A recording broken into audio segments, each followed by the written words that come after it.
And welcome to the Midday Show. I'm Jeff Everett. He is Mark Messina. Just chewing on the mint is great. You could have had that mint for the last 10 minutes, 20 minutes, and you throw it in right before we go on. Yeah, I don't really know what to say to that. You're probably right.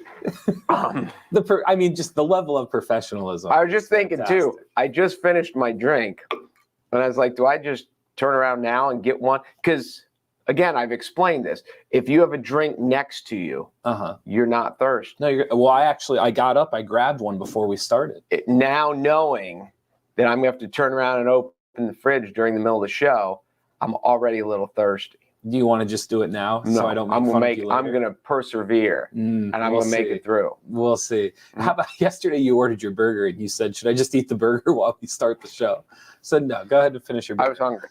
Thanks for joining us on the Midday Show. We're going to talk a little bit today. We're going to talk about students, school system, kind of the challenges of being in the school system, being a student now. There was a tragic event in Michigan yesterday. And then there was also a tragic event locally as well. So we're going to dive into that here eventually. I'm also going to update you on the Maxwell Trial. I know you can't wait for that. You're the only place I'm getting it. We're not letting it go. So we're going to talk about that again. And then just some other world news things going on around the country and we might bring up. We have a cute little feel-good story about a wrong number that went right. Yeah, that one's pretty good. Before we get to all of that, how are you feeling today? It's a good question. I mean, it's December. That's really... The December thing is just, I said it yesterday, it's bonkers to me that it's December. It's odd. It really, and I know every year people say as you get older, it just seems to go faster. And it's just hard to believe that it is December already. Yeah, especially, you know what's funny? Like the last 2 years have just been, and I'm sure it's for everybody, it's been this way. I feel like things that happened 6 months ago was 3 years ago. Do you feel that way, or do you feel it does seem like it was warm just not that long ago? And I was looking at a thing on ESPN about the games, and it's like it's week 13 or 14 or something of the NFL season. Yeah. Oh, yeah. It's flying by. And you're like, it can't be that late because it's not, but flying by. I just said to somebody else, and I think I said this to you maybe like a week ago, a year ago, we were shutting down. Yes. Like a year ago, like everyone was sent home from school and it was like, we're not doing this. And that feels like 5 years ago when we shut down for the winter. No? Doesn't feel that way to you? I guess. It feels a long time. It has been so odd. Yeah. It is. You know, I wasn't going to crack this open and drink it, but now that you're like, I'm going to make it through the show, I'm subconsciously, every time I take a sip, I'm going to smile at you. This is. Oh, you're trying. I'm tougher than that. This is really good. I'm tougher than that. Maybe the best warm Propel I've ever had in my life. The best I've ever had. See, that just shows how mean-spirited you are. I would never do that to you. Never. You never. I would never. Let's talk about this. Full disclosure before we dive into this. I am not a parent. I do not. I've taught a little bit. I've coached. I have a larger family, so I have cousins. Does that mean while you were a teacher, you only taught a little bit? I only taught a little bit. I only taught a little bit. I was just there to make sure nothing bad happened. I have cousins that are in the school system right now. I think it's a topic worth discussing. We've deep dived into some stuff about what it means to be a kid during the pandemic, things like that. I think it's interesting to talk about what it's like being a student in today's climate. There's certain aspects of this. I don't want to like blow it up or take it out of context, but there are certain aspects. I remember being in school when Columbine happened, and I remembered like the idea of it or the thought of it was just so out of this world. Like I couldn't even wrap my head around the idea. And now it almost seems to be, it happened in Michigan yesterday. It just seems to be something that like every other week, you're just kind of waiting for it to come on the news. What state was it in this time? And I don't even know as a student where the psyche would be, what that means. And then on top of it, coming out of the pandemic, there were a lot of people talking about the mental health of children, what this means, where it's going. We, on NorthcentralPa.com, we have a tragic story about a student who took their life locally here in South Williamsport. And so I think it's worthwhile having some of these conversations. And it's a huge topic. It's a huge subject. There's a lot of every situation is different, every case is different. However, I do think it's a topic worth discussing and talking about. Well, don't you think one of the issues is the bullying has been around forever. Now, because of social media and because everybody is constantly interconnected, bullying happens 24/7, as just opposed to when the kids were in school. When I was in school, when there was bullying that went on, the kids got a reprieve when they went home. Now the kids get no reprieve, and now kids can be tormented on social media for all the world to see, or all their friends to see, or whatever. And one of the challenges, as I joked about yesterday, is my generation. I'm 50 years old, and I always joke, and I joke, but I mean this. Like when we were young, we were dumber than our parents, and now that we're 50, we're dumber than our kids because the world has become so technological, and our kids are better at the technology than we are. So, but the people, the principals and the superintendents and the guidance counselors aren't 25. They're not 30. They're 50 and 60 and 65. So they understand what bullying is. They understand how it goes, but they don't understand how social media really works, not like the 14-year-olds do. So I'm not sure the powers that be have ever really known how to tackle bullying anyway, let alone when it's done over a medium that is they know about TikTok, they know about, and I'm not saying bullying's over TikTok because it's different, but they know about Instagram, they know about Twitter, they know about, but they don't know how these things really work. And they know that Snapchat's out there, but they're not on Snapchat. And it's so I think that's really part of the challenge, that the people that are supposed to be the ones trying to police this don't even really understand the battlefield that they're trying to police. I think it's a very fair point. A couple of questions for you, because I some of them are some of the older. Like, I am curious about when you were in school. I have some good ones for you. But before that, what do you, like, on a scale, how much do you think social media has to do with it? Because you seem very convinced that that is the main cog. I would suspect that if you were a kid, that the kids that hated school, that are different for whatever reason, that are tormented at school, that the fact that they don't get a reprieve, that if whoever is tormenting you wants to continue to torment you, they don't even have to do it to you. They can just say it about you and post it somewhere else and share it. And I had that happen to me over an angry Little League parent that posted about me and blocked me. And I had to get a screenshot from someone else to see it. Sure. So I think I think it has to be a huge part of it. Okay. Also, not to cut you off, but we've discussed here how much social media has messed up the brains of some of these 12-year-olds and 14-year-olds, and the fact that everything they do, they post to Instagram. And, like you've said to me, with this younger generation, unless it goes to social media, it didn't really happen.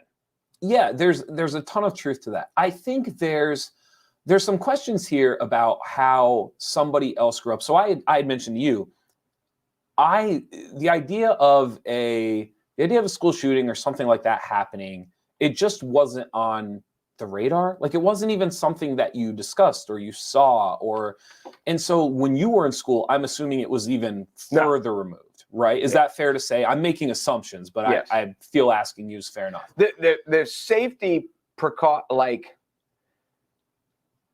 now, when they let kids out of kindergarten, and I say this as I say now, I have a kid in college. So this is even 15, 16 years ago. Sure. When she's in kindergarten, the teachers came to the door and watched and made sure when I was a kid, bell rang, you just went. 5-year-olds are just walking home. Right. And nobody cared. Right. And so it's that different. So some of it is just such a different world. The social media side of it, I know there are kids that it has been extremely detrimental to. Everything that you said in certain cases are dead on. I know some cases where social media saved kids. Like it was their fair. It was their only avenue to reach out to people like them or that were interested in the things that they were interested in, right? Now, sometimes that's detrimental as well, because if you fall into this group where it's, F everybody, I don't want to be a part of this. Yeah, I get that. No, there are positive sides, but that's not a bullying aspect. That's a community aspect. It is a community aspect. So I guess to me, social media is very much like everything else. There are positives and there are negatives. When it comes to school bullying or school violence, I feel it's the same way.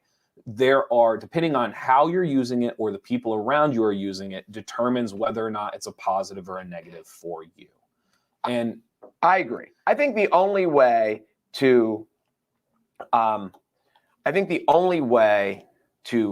address it, and this is kind of the whole, it's not the what, it's the why, and kind of every aspect of life. Whether, like, if you have a pain and you're just like, well, I'll take an Advil for it. It's not, that your knee hurts. It's why does your knee hurt? And how do we, cooperate? People with bad habits, whether it's a drinking problem, a drug problem, a gambling problem, a adultery problem, whatever it is, it's easy to say, well, just stop doing it. But the real question is, why are you doing it? And that's how you get to a real cure. Right. And when you dig into the bullying and the aspect that it makes people feel good it makes them feel better about themselves to put other people down, because then in that moment, like, at least I'm better than them. And whether they get a laugh, and now the crowd laughed at me because I pointed out the individual who was different, and now I'm cool because I made the crowd laugh at the expense of this kid. So there has to be a psychology starting really young into why are people cruel to each other, and that it's an internal shortcoming. Sure. That people are doing it because the people who are very comfortable in their own skin are not the ones that are bullying the other people. It's the insecure people. And I think they need to educate. I think that's the only way out, because parents aren't going to do it, because the lousy parents are going to have unruly kids, and that's the way the world's going to be. So it has to be a cognitive in-school effort to teach kids, not you shouldn't be mean to him, but the kids why are the kids mean to him? Because then the kids help to develop, hey, if I want to be mean to him, it's about me, it's not about him. And then you have at least a chance. I think it's an impossible fight. And I say that polite. I'm not saying it's not a fight worth fighting. I'm like, you and I argue about recycling, and I say to you all the time, like, it's a waste of time. Like, right. And that's just my opinion. And it's not, although I think bullying is impossible to police. Like, some of the words you even use, like internal conflict and stuff, like, how do you police things? Like you said, they don't even know the battlefields they're on anymore, let alone how do you police the thing that is so internal, and it's the motivation behind a lot of this is so individualistic, right? Like, it's something happened to you or something triggered, and now you respond negatively and you take it out onto other people. You can preach awareness, you can preach kindness, like, you can preach all of those things, but there's something so deep there. I don't know, as a school system, as a society, I think you can certainly try your best, but I don't know if there is a one-shot solution to this, because I think some people think there is. Like, if you talk to some people, like, it's this simple. Like, there's no cure. And I just think you could make it better, and you could make it more aware, and it's just with all the aspects of the mental health, awareness to it would just helps. And that would be, because then you would also have other kids who recognize it, who because there's always strength in numbers, and that you need enough of an awareness to it to think that like this person is being bullied, this person might need help, and as opposed to it kind of like we have as coaches, what are we mandatory reporters? That the kids aren't. You can't make kids mandatory reporters, Correct. But kids are aware of the dangers if person A is bullying person B, right, and we just stand by, then person B may be in real danger. But what you're describing, and it would be interesting, we should have like a school counselor come on. What you're describing to me is there's still a peer-to-peer aspect to this that you can't get past. And at the end of the day, if it's a 10-year-old bullying a 10-year-old, that is a peer-to-peer situation. An adult can come and say, don't do that. But at the end of the day, like, it's a peer-to-peer problem. Like, do you see what I'm saying there? Correct. So I don't know. It's a like Lord of the Fly-ish kind of like, there's how the conch. do you bring the conch? Like, how do you're trying to solve a solution that I don't even know at that age. You can curb it. You can start to lead them down the right direction. You're flattening the curve. Correct. But I bring back a phrase. I don't know how you solve, because unless it's ever growing up for me, the greatest solutions that I ever had were the ones we figured out ourselves. And if they can't figure it out themselves, they're only still doing it because an adult told them to do it. But it doesn't mean that there's an attachment or a psychological realization of doing the right thing. Well, and that's why I said we need to address the kids of just not to say don't be mean to them, but why are people mean to each other? Mm-hmm. And what is it saying about you? And because that's one of the things that you learn through life and through relationships that, and as people go through breakups and divorces and things, that one of the hardest things for even adults to digest, maybe it's not the word I'm looking for, but to accept, is when there's when the other person in the relationship treats you badly, people tend to blame themselves and like, why did they do that to me? And why did they, when it's really about them. And, usually when people, if they drained the bank account, it wasn't because you did something wrong. If they have an affair, it usually wasn't because you did something wrong. It's usually about them and how they're wired and what they're lacking or missing or whatever. So let me ask you this then. Like, when do you think you became self-aware? Because I can tell, like, for me personally, I mean, it's a process. I remember being, like, I can honestly say to you, I was so naive. I mean, even when I was 13, 14, I was so naive. Like, the idea that I didn't even know what I was aware of, let alone what everybody else was trying to sort through or figure out. So even the examples you give, there's this level of self-awareness that I don't even know, A, if an 8-year-old should be that self-aware, or B, like, if they could even be taught that, or if I would even want them to be that self-aware when they're 8, 9, or 10 years old. But you can teach an 8-year-old the difference. I mean, 8-year-olds know the difference between right and wrong. And if you, like 8-year-olds, you go into an elementary school, they don't walk up and punch people. But I think this is the difference I'm saying to you. I think an 8, 9, or 10-year-old knows what you tell them. It doesn't mean that they are aware of why or what is happening. Like there's a grasp of, I'm doing this, well, mom, like, it's like Adam Sandler, like, well, mama said an alligator. Like, it's that mama said, it's a mama said mentality. Like, you, up to a certain age, you believe and you only know what mama said. But you don't think a second grader knows that if I punch, that the reason I'm not supposed to punch that person is because it'll hurt them? I think they know because someone told them, but there's a disconnect. But because they've got punched and they know it hurts. But a second-year-old would not have figured that out, nor would they would be better off had they have figured it out for themselves. There's a difference between telling me to look both ways before I cross the street and me finding out for myself because you're smushed to look both ways before I cross the street. And all I'm saying is the person who figured out for themselves is going to remember that lesson significantly better and longer than the person who's just told. Well, I think that's a bad analogy, because if you don't know and you don't look both ways, you're dead. so there's no way to learn from him. I get your point, Uh-huh. but there's lots of things in life that people need to be told Yes. beforehand of like I'm not this saying- is bad. I'm not saying that kids shouldn't be told good lessons or good morals. I'm not saying that. But what I'm saying is there's a disconnect between, I think, what we think, like, well, if we just tell them, like, there has to be like a level of attachment to it. Like there has to be. Oh, they have to buy in. No doubt about it. Not only they have to buy in, but like there has to be experiences. Like there has to be incentives. Like they have to have these experiences for themselves for it to all make sense.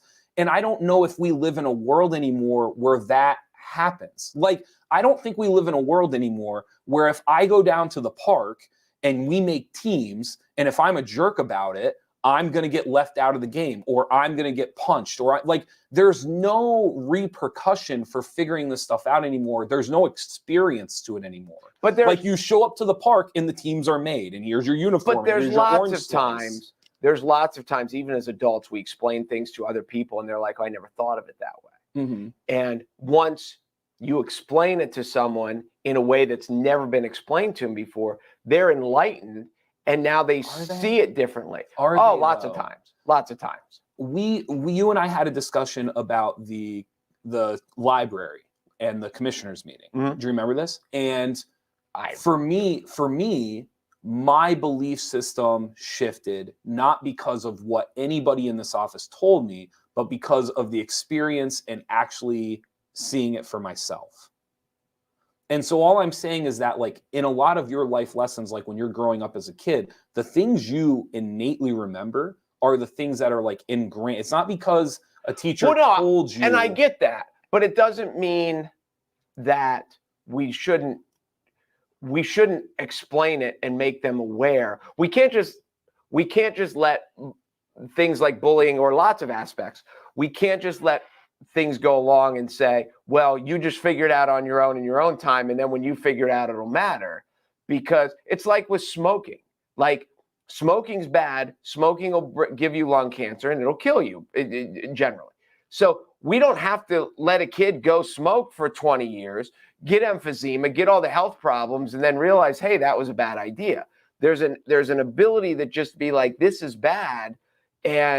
But don't you feel like we're doing that? And I guess the point I'm making is it's not like, I don't with know bullying, how much. Yes. I don't think we're doing it. You don't think we're doing it enough. And I don't think we're doing it well, because it's easy with smoking, because smoking is cut and dried. But with bullying, like, I go back to the original point, the adults don't understand. I mean, how many superintendents are on Snapchat in America? What percentage? 20? And how many students are on Snapchat? All of them. So, like, they don't even understand.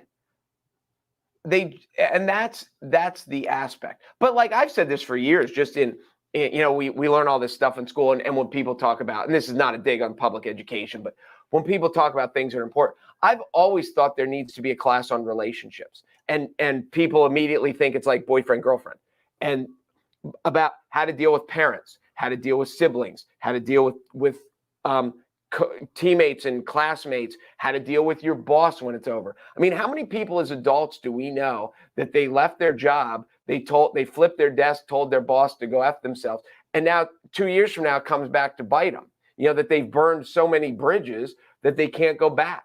And one of the things as a coach that I just constantly trying to instill in your enjoyment level of this season has as much to do with how much your teammates enjoy having you on the team as it does with how many minutes you play, how many points you score, how many tackles you make, all that stuff. If your teammates don't like you around, it's going to be a rough season, no matter how many headlines you get in the newspaper. But if your teammates love having you around, sure. And these are things that we just don't teach enough as a society. I think the biggest difference right now between you and I, I'm old and you're not. Kind of. You seem to believe that an administration or teachers, the overseeing body, has more of an influence, or could have more of an influence.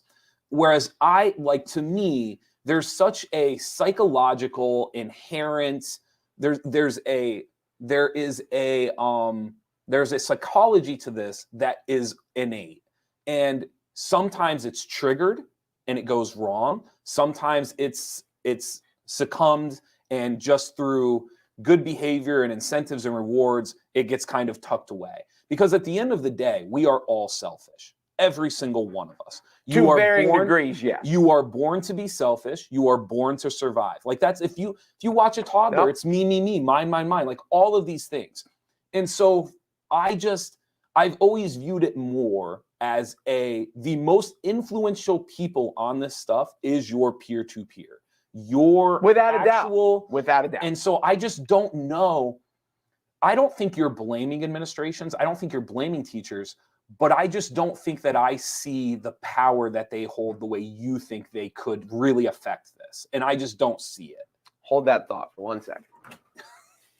I just can't do it anymore. I even stopped. All right. I was being polite. You were. I was going to make it and I can't. Now I'm going to feel better now that's it. I was being polite. Here, let me ask you this. Because I just had this conversation with an educator.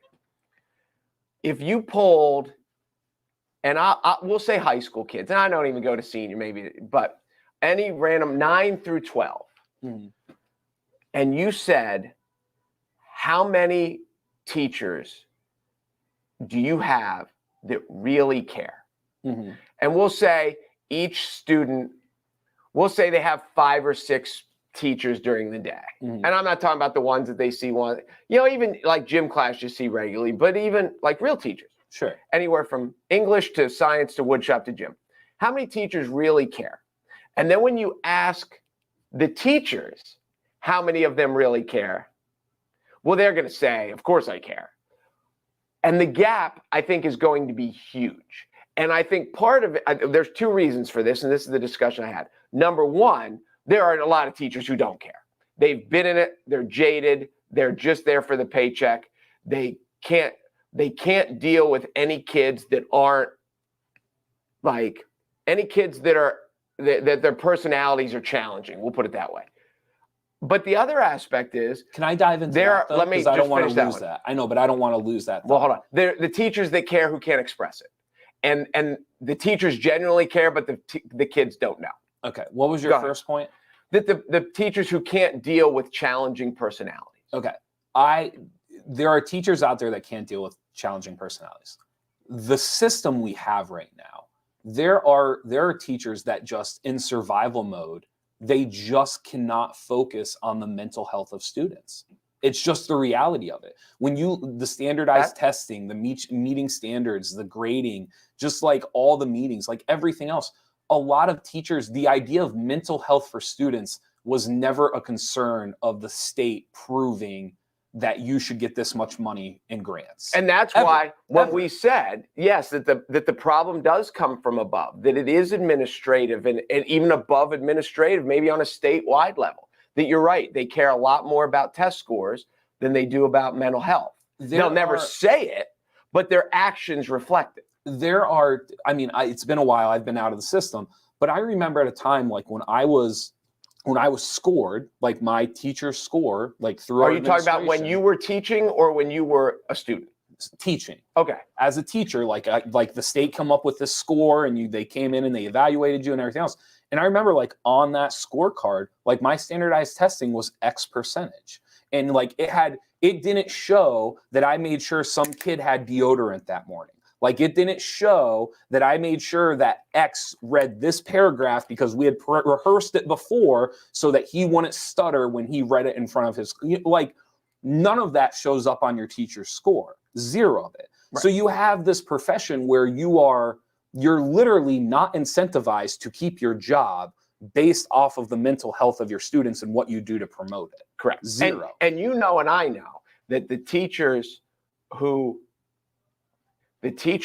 have really had incredibly positive influences on kids, it has nothing. I mean, there are teachers all over who have literally saved kids' lives by caring and none of those things had anything to do with academically what they taught them. Sure.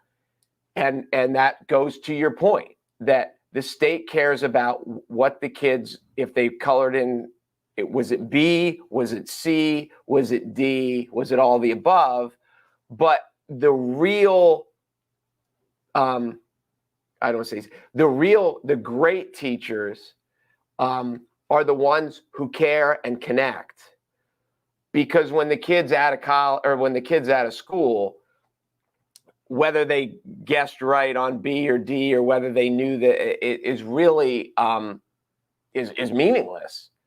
Yeah, And I think every student's different, every teacher's different. There are some teachers that some students connect with them differently because like their mental health is great. So like give me the information, like teach, like it all depends on the relationship and what your circumstance is.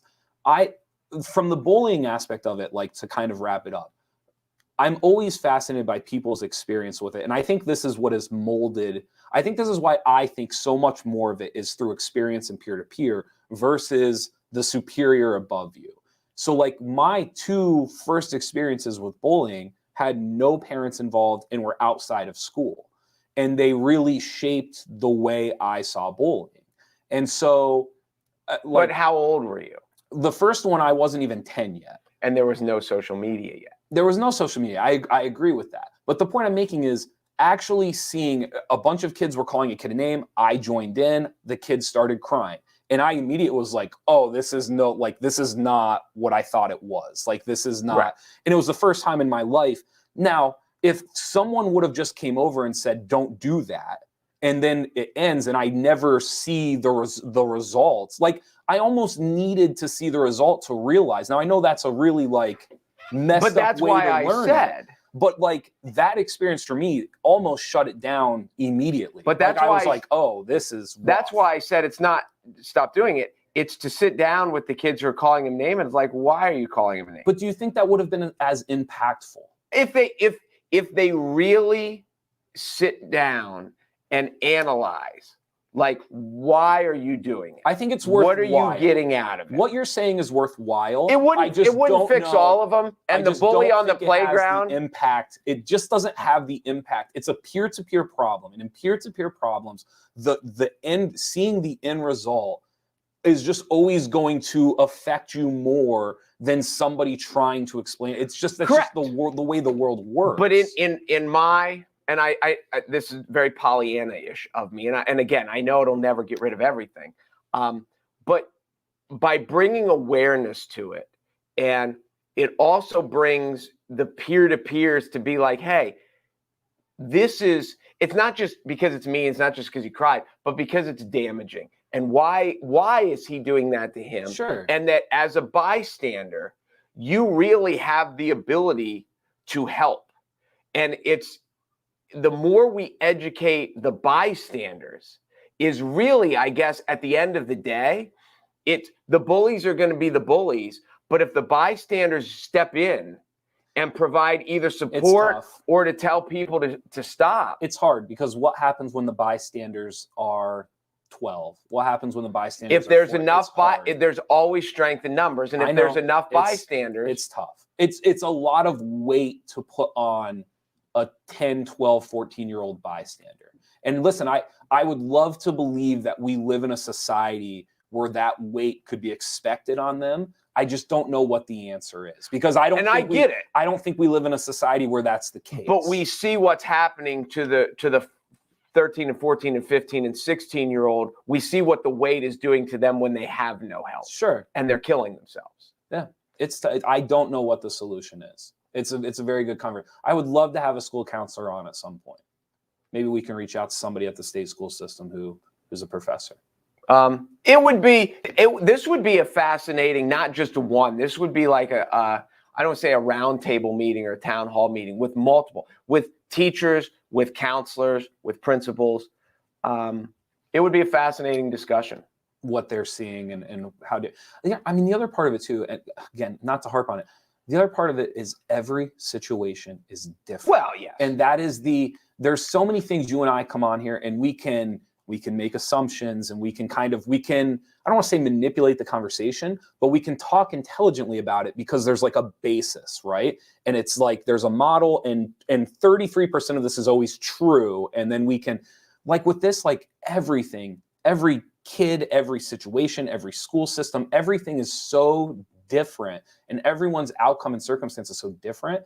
I don't like this, the one-stop solution. I just can't believe it exists. No. And but here's one of the other things, and I know this is going to sound very age discriminatory, and I don't mean, because I'm 50 now and I'm getting old, but in the world of the world, there are a lot of ways that a 35-year-old principal would be better than a 65-year-old principal because of technology, because they have a clue and they can relate. And just as a crazy example, Jim Harbaugh, who just finally beat Ohio State, God bless him. There was a story in the offseason that I heard it, I read it, and don't quote me on this, but something about every member of his coaching staff now is 37 years of age or younger besides him. And maybe there's probably 20 guys in staff. So maybe not all of them. But Jim Harbaugh, when he came out in the 30-second history, he started at San Diego State. He was an NFL quarterback. His first college coaching job was at San Diego State, which is not a football school, but he kicked ass. Then he went to Stanford, who had always sucked at football for the most part, and he kicked ass. Then he went to the NFL, and he took the 49ers to the Super Bowl. And then he went back to Michigan. And Michigan, he's been good, but not as good as people thought. And one of the theories was he's getting older and older and older, and there's more of a divide between him and these kids. And he realized, I need to get a younger staff because at 58 or whatever, I can't relate to these kids anymore. So I need to get people that can.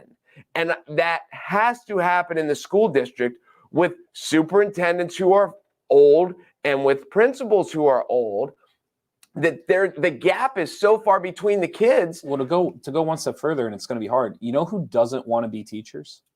Young people. Young people. They do not want to be teachers anymore. You have a generation that when the budget cuts came by the state, people that got furloughed, people that lost their jobs. I mean, you had kids coming out of college that for the first 3, 4, 5 years were doing these long-term sub jobs and couldn't get a job. Couldn't find a local job. Like they would have to leave the state and so finally they just threw their hands up and said, like, I don't want to do this. And then word got out, and now younger and younger generations realize like there's no money in it, and you're basically, you get worked over, and there's just not a lot of incentive to be a teacher right now if you're under the age of 35. There isn't. That's a very valid point. So it's twofold. Your point is twofold, is what I'm saying. Not only would it help to be younger, but the younger people right now, they don't want to do it. Don't get me wrong. There's some great ones out there that this was their dream, but for the most part, like the fringe people or the people that would have been good teachers and bounced out, like they're not around anymore. It would be fascinating to go back to a point I made a while ago. Take any school district and give me 50 seniors who've been through the school for 4 years or whatever. Yeah. And be like, name me, I want the whole list. Give me the teachers that you think really, really care. Yeah. And I'm wondering how many of those kids are putting down that you could count on one hand. And again, I don't think that would be accurate, but I also think there's this communication level of how many teachers care but just don't show it or can't relate it, or whatever the case may be. And how many of these the ones on the list are teachers that do extracurriculars, whether it be band or coaching or theater or something. Sure. And they meet them on a different level, but the ones in the classroom just kind of come and go. So if you're not a kid that's in a boatload of extracurricular activities, do you just go through this building with a bunch of people who you're just putting in time? Sure. So there's a podcast right now that it's gaining steam. But the 4 people that talk about it, they are all people that have made their money. They worked in social media. The one guy was like a CFO or a CEO for Facebook. His first name's Chamath. His last name I can't pronounce. But Smith. anyway, no. Chamath Smith. It was not Smith. However, one of the principles that he brings up, and he talks about this with teaching, is there's this idea within education that all teachers are equal. And he said it's actually creating a failing system, because what happens is the teachers that are great and that thrive have no incentive to be great and thrive. Correct. And so his whole solution to it, he goes, listen, there should be like, in the state of Pennsylvania, there should be a LeBron James of math. Like this dude makes triple digits, and all of his materials and all of his lectures and everything goes out to every single school because he is the guy. He's engaging, he relates it to the kids, everything else. And then what your local school district does is they hire somebody to essentially guide people through his lessons because he is the LeBron James of math. He goes, we have the system backwards. Now, the more I thought about it, there's certainly significant flaws in that system. But the point that I think is proven is that guy is now incentivized to be the best math teacher that he can be, because there's a lucrativeness to it, and there's an incentive-driven system where, like, if I get better and better and better at this, and I reach more and more kids, the more kids I help be successful, I am now paid to do that, where you're not right now. Right now, whether or not you show up to that building, you're getting X amount, and you could be the greatest teacher. Well, and I think, as we talked about, the reason that system hasn't been implemented is it's too hard to measure, because it's easy to say, LeBron James is the best. It's too hard for you and I to measure it, but if the kids know, the kids know, but they're never going to do that. You know who else knows too? Aides. Teachers' aides, like the people that are in the classrooms, but they're never going to do that. But that's why. Why is LeBron James great? Because he scores, he rebounds. There are so many measurable things. Mm-hmm. Because he's 6'9", because he weighs this, but he can run like this. He's measurable. He's present. See, that's the difference. No, I agree. If I'm a really great teacher, I can measure it. You can see it within the mental health of my students and their test scores and all these things. The difference, though, is that no one sees what I'm doing.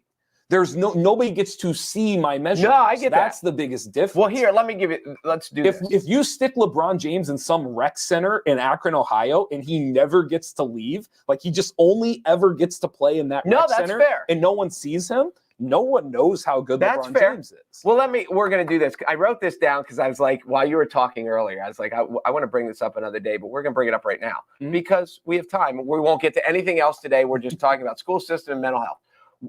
You told me a story when you were teaching about the Hunger Games. Yes. So tell that story. Okay. So full disclosure. Well, just give us a little background. So here's the 20-second background of it. Halfway through my first job I ever got, I knew I was going to get furloughed. The school was consolidating. I believe 12 of us lost our jobs. So I had to teach. So you were lame duck. I had to teach the last, I want to say 3 months, knowing like this was over. You're not, no matter how, even if you're the LeBron James of, what were you, junior high English? Yeah, right. 7th and 8th grade language arts. Okay. Far from the LeBron James but of even if you were, you're not coming back. So once it happened, I pretty much scrapped like these, and I said, I'm just going to make sure that the kids are learning and that we're enjoying ourselves. So one of the things that was coming through at that time was the Hunger Games movie series. Mm-hmm. So the first movie had already been released. The second one was coming out. So what we actually did was we read the first book, and then when the second movie came out, we actually read the second book, went as a grade. We took the whole 7th and 8th grade in my language arts. We went and saw the movie thanks to our local downtown theater in Blossburg. We went, watched the movie, and we compared, different strategies, book versus movie. Right. Why would they have changed this relationship? What parts did they leave out? Why would they leave them out? Did it change the plot? All these different literary devices that you can talk about through it. And then at that time, the third book was released. And so at the end of the year, we read the third and final chapter. And then we actually went down to the gym and we did kind of like a spoiler alert. At the end of the Hunger Games, they basically have to make it through the city, but the city has become kind of an obstacle. So you took the kids to the gym and they shot each other? They had like Nerf guns and there were all these like mazes and things they had to get through. And it was like they had to survive the Hunger Games. And we read 3 books. And listen, I'm not saying it was the perfect way to end the school year, but I had kids that wouldn't pick up a book. Like I had some kids that really, really struggled. You had the range. If you're an middle school language arts teacher in Blossburg, there's only 2 of you for 7th and 8th grade. Yep. So you can't, it's not like I get all the smart kids because there's only 2 of you. Yeah. So you both have to cover the spectrum. Sure. And so we read Hunger Games and we watched the movies and we talked about all the literary devices. And then at the end, we did this obstacle course thing. And like, again, were they more prepared for a standardized test? Probably not. Like, I'll be the first to say that. But at the end of the day, like, I had kids that wouldn't read one book that read 3 and like literally could not wait to devour the 3rd book. And for me, like at that point in time, like that was a success. That is a success. And so again, I'm not saying every teacher should do that. Like I'm not implying we should just throw out the playbook and nothing else matters. But like there are aspects to this where it's as simple as sometimes it's just looking at the kid and just like, how do I just get you to do the most fundamental thing that you need to do? And in 7th and 8th grade, it's just convincing them to pick up the book. Like, can you get a kid to actually want to read X? And if the answer to that is yes, then that is the solution. Everything else can come after. We can learn what alliteration is after. Well, here's the question. If you've got a kid who won't read, and you've got a kid who's just like, does it matter if he knows what alliteration means?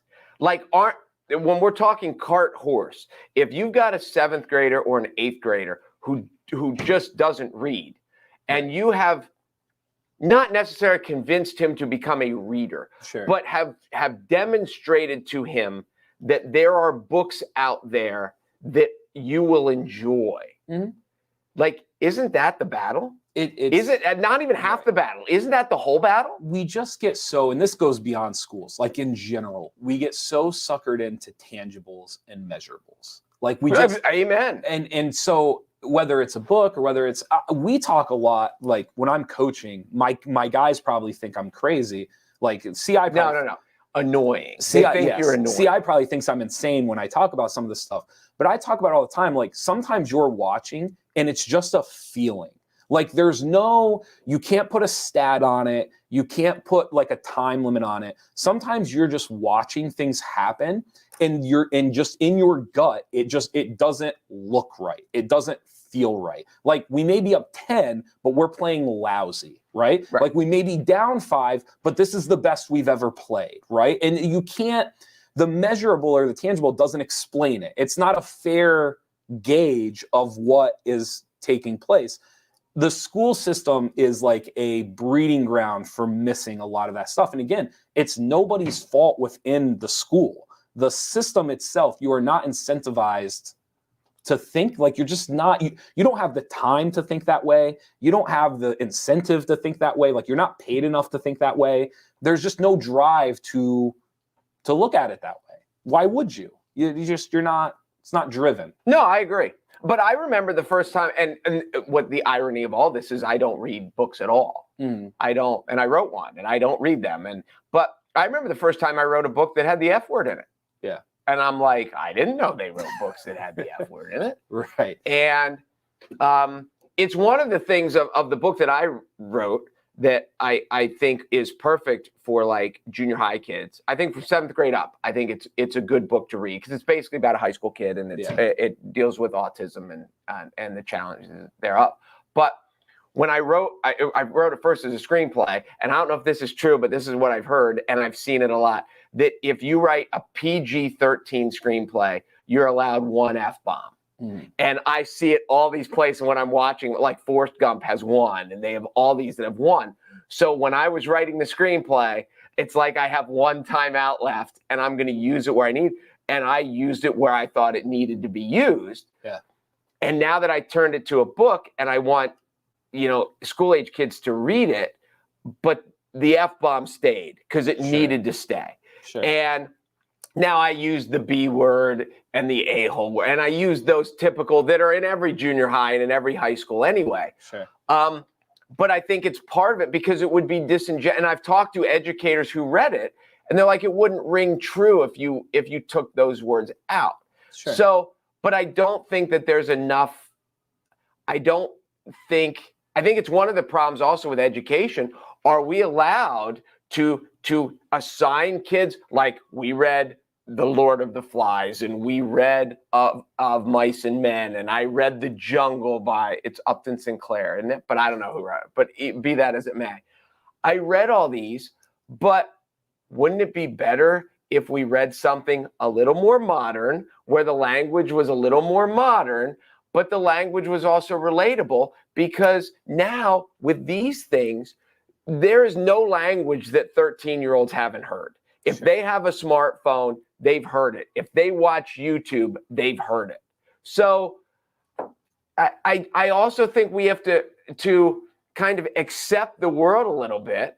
It's like where they legalized marijuana, where they've legalized gambling. And you can't watch an NFL game. Every third commercial now is about gambling sites. There's two points I want to make. The first one to end with, the interesting thing that you just brought up, there needs to be, I was just talking with someone about this, there needs to be like a reevaluation of content that we teach. And what I mean by that is, if you go back through the panels of time and everything else, some of the stuff we taught, we just taught because there was nothing else. Now, it was still the best of what there was. Yep. But it was only the best of what there was because there wasn't a ton. And so there needs to be kind of, and listen, there are classics that will be here forever. I mean, forever. And they deserve to be here forever. But some of this stuff, if you go through it, you just don't, memorization needs to be almost gone. Like, it's still a nice skill to have, but the majority of memorization is pointless. It's absolutely useless at this point. It is. You know, that would be a fascinating as a mental exercise. What is the value to it? Because like we memorized the state capitals. We have memorized the state capitals. I know all 50. So do I, but I don't need to know them anymore because they're right here in my phone. Oh, looks like I got that. It's interesting. And then the last part, and I'll end with this. I think it's important to say, for anybody who has taught and anybody who still is teaching, it is unbelievable. We talk about this with coaching a lot. It's so much harder than people realize. If you are someone... let me just jump in. Go ahead. It's harder to be good. It's easy to coach. No, it's hard. If you want to be good at it. It's hard. No, I think to be a mediocre coach is easy. Yes, but there's a difference. You could be a mediocre coach before, and most people listen to your coach, listen to your teacher, do what your coach says, do what your teacher says. Oh, I get your point. There is a level now to this. Like, teaching is unbelievably difficult. It's so That's hard. fair. That's fair. It is the lack of support financially, at home, from society, culturally. I mean, in some places administratively. It is you should, like, my sister is an elementary teacher, and when she gets a handwritten note from one of her kids, it is like it was handed down from an altar, because it is just such a thankless, just expected thing to do. And I get it, you're getting a paycheck, like, I understand, but the amount of respect that you garner, I always used to laugh at this, and not to put down college professors. I would always laugh because, like, my mom taught high school home ec, okay? Which people used to joke about. Jim, shouldn't you cook better then? I can't. That's why I can't teach at all. She was a home ec teacher. She always cooked. It's the exact opposite. But so she wasn't bad. She was just a lousy teacher. No, because she didn't teach you. She was a great teacher. She was so good, I never needed to learn.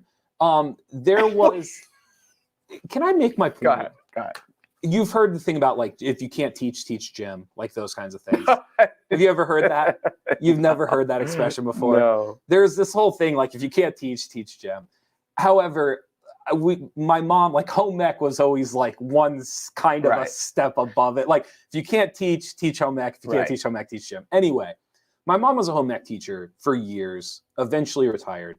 But I would always laugh because I would watch the way someone would respond to a high school teacher, like, just in public, in the way someone would respond to a college professor.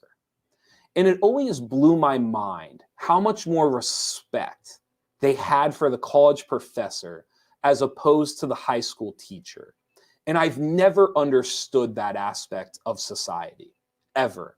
Because while the college professor has an extra degree, and they may have a level of understanding that maybe I don't have a degree to prove it, what they actually do on a day-to-day basis versus what a high school or middle school or elementary teacher is doing to progress society, it's not even comparable. I agree with you. And so and it's only one level of difference. Like a high school teacher and a freshman professor, what's the difference?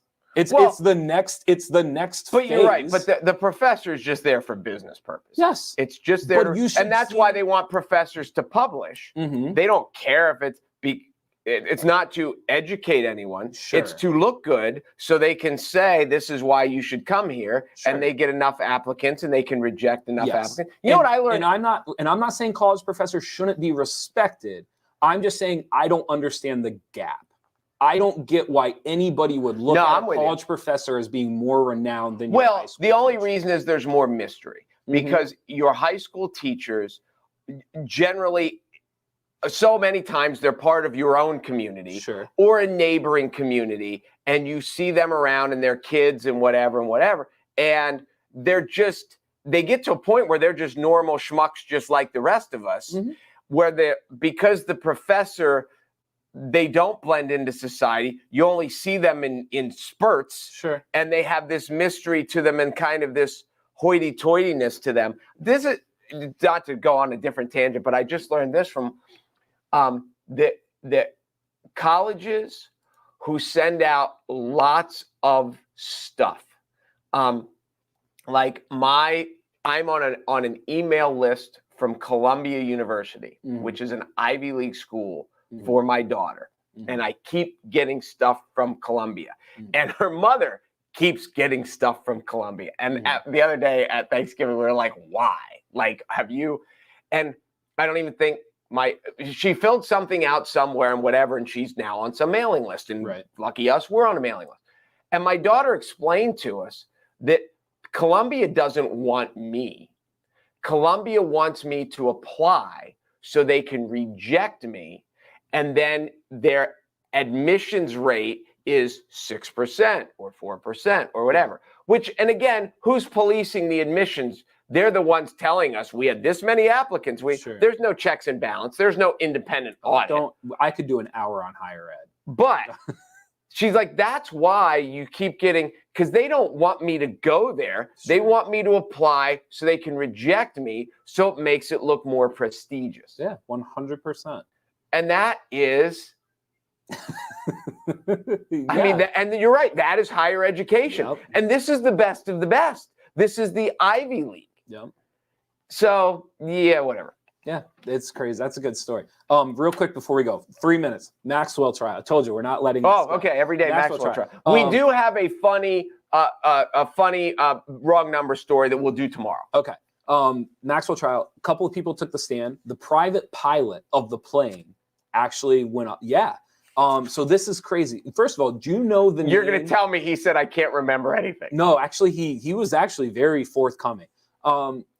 The private pilot, do you know the name of the plane that they used to fly? I don't even want to guess. It was called the Lolita Express. Do you know what Lolita represents? Lolita, the Long Island Lolita, it means young lover, doesn't it? Yes. Lolita was also a novel. I forget who wrote it. It was also a novel essentially about a professor, Humphrey, a professor who essentially falls in love with a underage girl. Because the Long Island Lolita was the Joey Buttafuoco case, wasn't it? Yeah. So the plane is called the Lolita Express. Okay. So the pilot says that's not damning in any way. So the pilot says that's what they referred to the plane as. He brought up several names. He said he flew Clinton several times. He said he flew Trump several times. One of the things that he did say, though, he never saw any sexual activity. He also said that he never on the plane. Okay. But see, I don't know how much he saw. Like, I'll be honest with you, I don't know if the dude ever really was around him off the plane. Right. You know, I don't know. But where was I going with that? Trump, Clinton. Oh, the other thing that he had said, never saw any sexual activity. He also said that every time a young girl came onto the plane, there was someone with them who claimed to be their guardian. So it was either a parent or a guardian every time they came onto the plane. Or a lie. Claiming to be. So in his statement, he says, I can't say I saw any sexual activity. I can't say that I ever saw a younger person without their guardian as well. So I don't And I know. get that, but also in these little planes, because it's not a 747. It's pretty big. Oh, It was so that was part of it too. He also brought pictures with him that they released. But like you can't see out of the cockpit, right? He's flying the freaking thing. He's flying. And the door's shut. I would assume. So I'm guessing it's not like the car where you're peeking in the back seat going, "Ooh," or there's a mirror and you're correct. So the pictures of this plane, it is like, I don't know how else to say it. It is a love shack. Like it is, the floors on the plane are padded. Like they're almost like cushioned. Like it's not like a hard or carpeted. I thought you were gonna say shaggy pink carpet. Well, so, I mean, they're not padded. It's not shaggy. Are there pillows? Yeah. Well, there's pillows on the seats and stuff. There's like throw rug. Like it is a. Are there poles and a swing and a trapeze? There were, in the photos that I saw, there were no poles or anything like that. There are beds. There are lounges. Everything's cushioned. It is the most, it goes beyond luxury, because luxury, you can be luxurious and not be able to just lay down wherever you want on the plane, if you get my drift. Yes. Okay. So that was part of it as well. There was also another witness who came up. One of the 4 witnesses came up yesterday, and she actually started going through the list. She brought up the actor Kevin Spacey, Chris Tucker. She brought up Trump. She brought up the Clintons.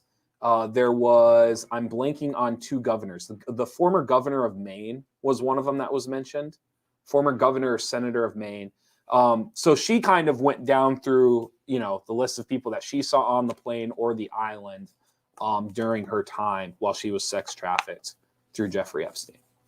And you can catch all this on your nightly news. You can. ABC ran on YouTube right now. ABC released like a 2-minute roundup of the trial as well. And then ABC World News did like a 3.5, 4-minute one that you can also find on YouTube. And they're the only one. I have not found it anywhere else. I have found it on like independent news sources. But again, if we're just talking about like your mainstream, your cable, your NBCs, your CNNs, your Foxes, your stuff like that. Personally, I have not seen more than a blurb. Like I have not seen like an actual thing. So again, anybody who's following along with us, we should dig into why, because we saw Rupert Murdoch's name has been attached with it, and Rupert Murdoch runs Fox, and that's why Fox ain't going to cover it. So who is the name at NBC? Who is the name at CBS? Oh, and some of it too is just going to be political. Like some of it's just going to be like, if you are a supporter of the Democratic Party, you don't want the Clintons to be said on the. If you're a supporter of the Republican, like you don't want Trump's name. Okay. So some of it isn't even direct ties as much as it just is like the political affiliation of like, you just don't want anything damning said about the Clintons or Trump or whoever else is brought up. I get it. So it is. So when I say like, I'm not even talking about the money or the power in the actual people that could be accused. I mean like the political power and money of like the tangled webs we weave. If you donate X amount to the Republican Party or the Democratic Party, you are going to do whatever you can to make sure that this senator from whatever state that was mentioned's name is not brought up on your nightly news. And so far, they're trying really, really hard. They're doing, again, like condescendingly as I can say it, they're doing a fantastic job. They are doing a really, really. So again, anybody following along, if you happen to see a blurb or something on it, they should certainly mention it to me, because I would, A, I want to see it, but B, I have not found it anywhere. And you've looked. Dude, I'm so invested. Vicky, shouldn't this be covered like Supreme Court nominees? So I can't remember if I said this to you or on the show. Part of the answer is yes. The answer is it should be beyond covered like the Supreme Court nominees. Part of the reason they can't do this, federal, you cannot video. They can't show live video, but they can do a lot. I don't even think they can take a camera in. That's why they do the sketches. Correct, but they could still talk about it every day. They should. Talking heads and the sketch artists are talented as all get out. They're pretty crazy. They can draw. Yeah, it's pretty nuts. So that's part of it. Is it's this federal trial? They're just not going to be. Yeah, they should be covering it like Supreme Court nominees. On the courthouse steps, they should be talking to the people every day when they leave. Oh my! Trying to, yes, 100%. So We'll see what happens today. Oh, the prosecution would talk every day. We'll see what happens today. I did not love yesterday from what I read. I just don't feel great about it. It still feels, I'm not to the point where I think she's going to get off, but like even some of the, like even the pilot willing to say, I never saw any sexual activity. I never saw any sex trafficking. I never saw an underage person without a guardian.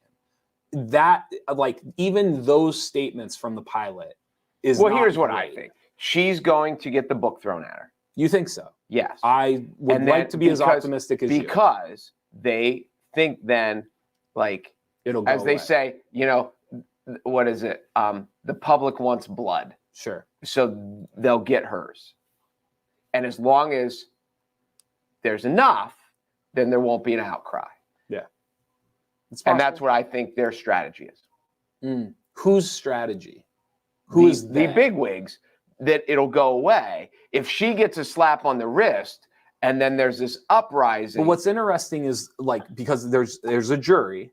So I guess what I'm trying to figure out where, in your scenario, which I don't disagree with, I'm trying to figure out where that line is drawn. No, but I get it, because you're like, then everyone's banking on the jury. Correct. Because if the jury underperforms, then the news networks are.